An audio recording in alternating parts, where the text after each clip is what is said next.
with Mary is, you're hugging me, but you don't really get to do this forever. Nobody is going to get to hang on to the ongoing resurrected presence of Jesus. He is going to go back to the Father in the resurrected body.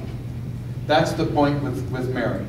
The point with Thomas is, all right, I know you're having trouble believing that I'm really alive. All right? You said, unless you could stick your finger in the wounds, you wouldn't believe. All right, Thomas? Smarty, stick your finger in the wounds. And you know, so it's just two separate points. It's not like he let one and not the other. They both touched him, actually. So they're just two different points in my view. Was there another question? Yeah. There's two words in Greek that are used for hell.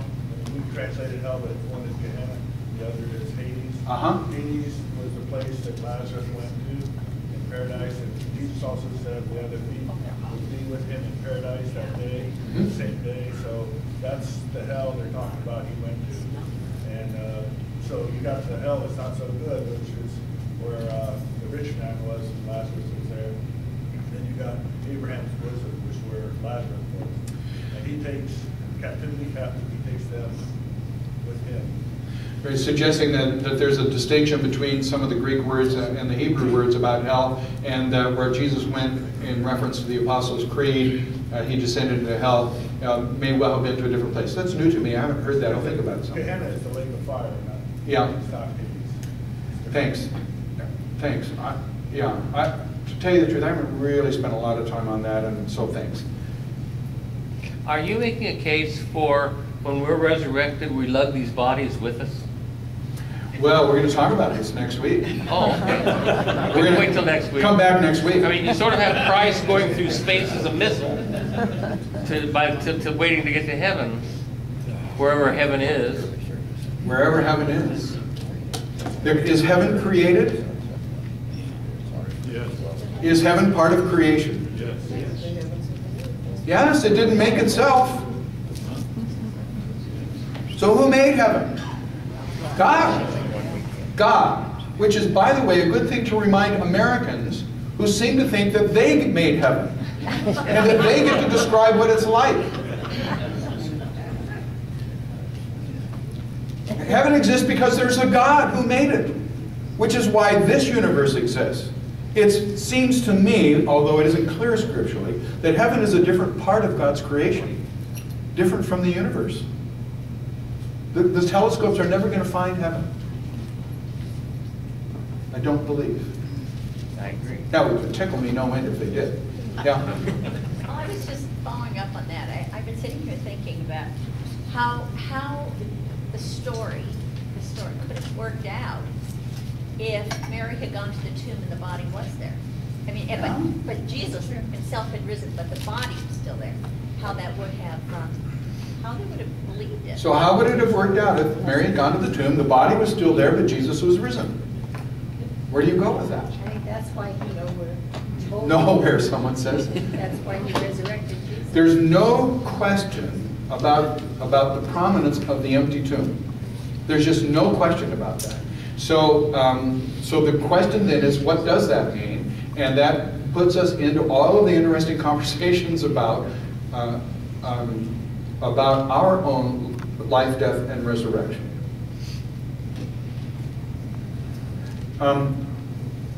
And honestly, we'll more about that next week.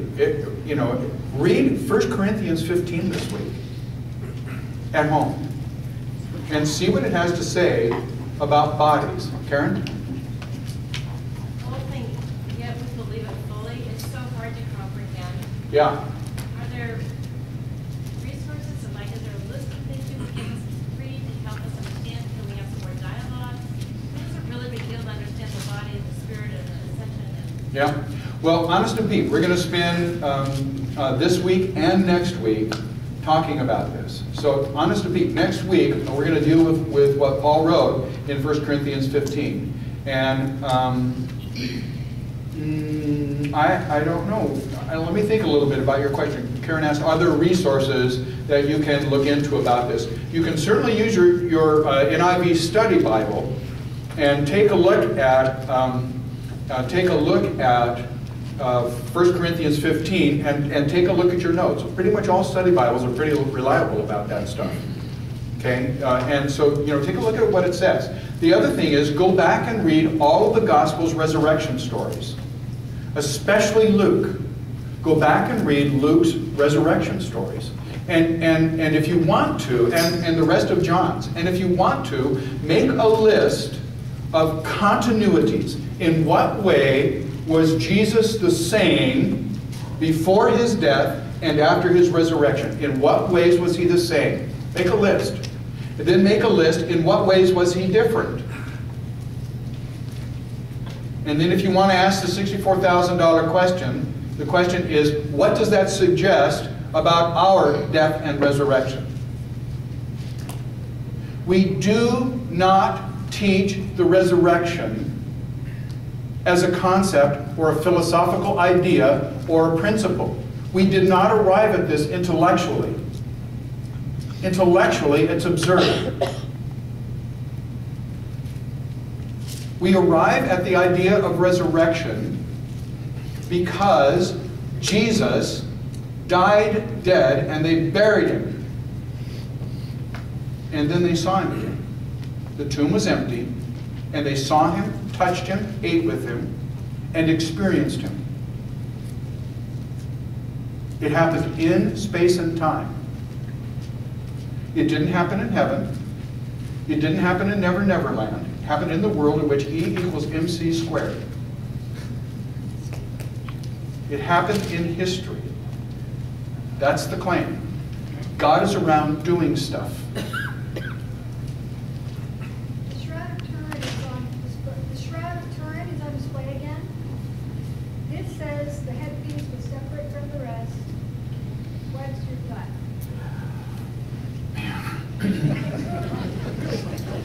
Well, you can read a bunch of different commentators about the wrapping of the clothes.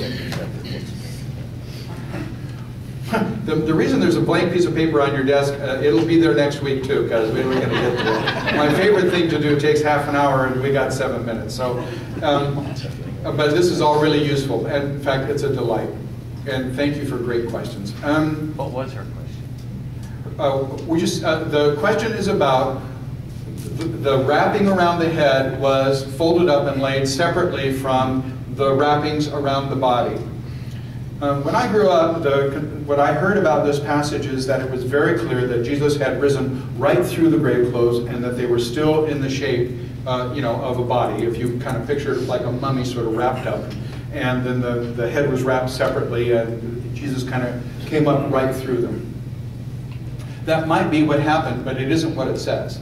And it doesn't say anything other than what it says. It doesn't say that the wrappings were all taken off of him and thrown in a pile on the floor. It does not say that either. It says that Peter and John looked in and saw the cloths which Jesus was wrapped. And by the way, it was not the Shroud of Turin. The Shroud of Turin is a very skillfully prepared hoax from around the 11th century or earlier, maybe the 10th century, and so on. Carbon dating has demonstrated it's not that old. So in any event, we aren't told. We are told that and by the way, Jesus was not wrapped up like a mummy. That's not what the Jews did.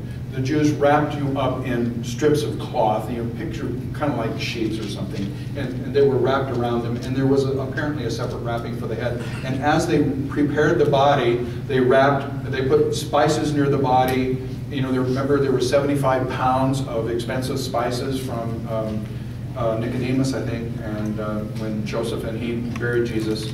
And then as the cloth was wrapped around, then there would be like another layer of spices, and then wrapped around, and then another layer of spices, and so on. So whatever John reports here, the wrappings are still there. And the napkin around the head is folded up, John tells us, and laid separately.